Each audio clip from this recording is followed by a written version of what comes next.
welcome back to Project Management Vlogs, week 12. We are almost at the finish line. This is going to be another short episode because this week is a holiday. Obviously, it's Good Friday, so we didn't have our lecture with Connor. However, we will discuss what we covered in Wednesday's class. So there are three things that we talked about, or Connor talked about in the lecture.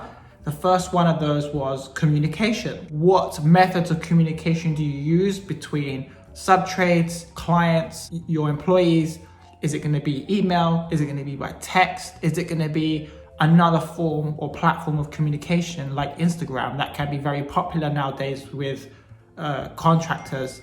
But are you reaching a different audience? Is it for marketing purposes rather than speaking to a client? Picking the right method and then using the appropriate language for that communication platform. For instance, email is more professional and would be more to clients. You'd want to check there's no errors in there.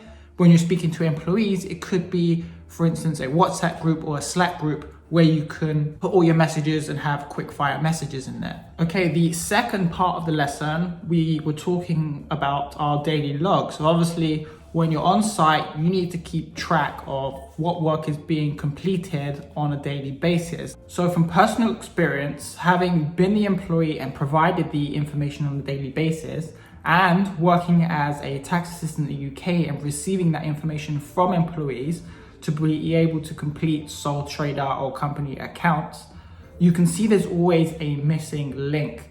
Whereas some employees aren't fully communicated as to why they need to do it, and it is for tracking purposes because that way the contractor will know what to bill and how to bill accordingly and put that into the correct category. Putting something very vague isn't that helpful, but we need to be more detailed in what work is actually completed and how much time is accrued on that specific job. If you're framing a deck, how many hours did you spend? Site cleanup, how many hours did you spend? It's not going to be the full time just framing. There's obviously going to be bits and pieces in between. The importance of time management and tracking needs to be communicated properly to everyone at all levels, and that way tracking time on jobs becomes more accurate. And it doesn't take long if you do it every day, whereas if you accrue that for the whole week, you've got to spend now an hour of your week trying to do that administration. And the downside of leaving it for that week is you might have forgotten what tasks you were doing on the Monday, for instance, and the Tuesday and Wednesday,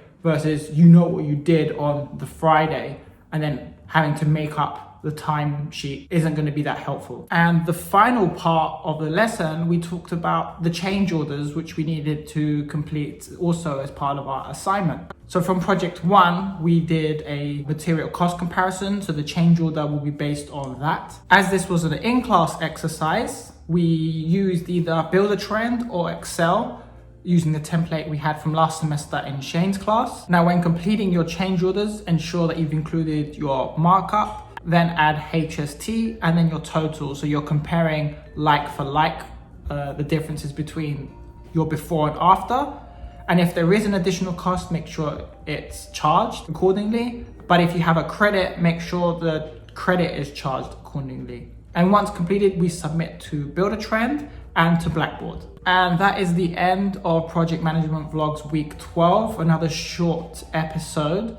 Remember to complete your work earlier than normal. The draft submissions for project 2 will be due next week, next Friday. So we obviously have a longer weekend to work on assignments, which is beneficial. I also want to update everyone on the wall assembly competition that Will and I had entered, and we actually made the semi-finals, and the finals will air on the 6th of April. I will put a link down below to the website where you can sign up to watch the live final. I will also include the following Instagram accounts down below in the description box, and you can see Will and mine's wall assembly on the Instagram account. And like always, if you enjoyed this video and found it informative, remember to give it a like, subscribe to the channel for future content, and I will see everyone next week.